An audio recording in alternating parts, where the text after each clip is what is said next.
Have been called on protesters on other campuses, with students reporting police have responded with violence.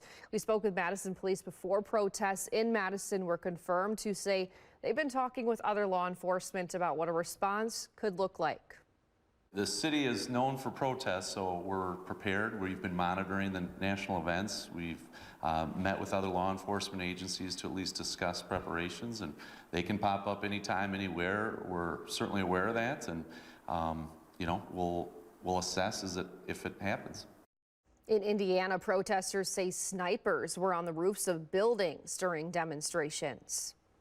Watched the police violence towards a lot of people. It was very scary. I had friends involved, friends who were injured by the police yesterday. It was very sobering. And then to see like the snipers up on top of the building, the helicopters circling, the drones that were out here. It was a completely absurd reaction to a very peaceful protest. So very sobering.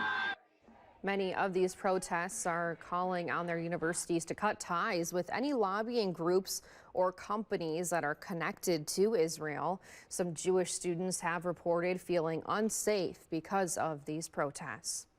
Right now,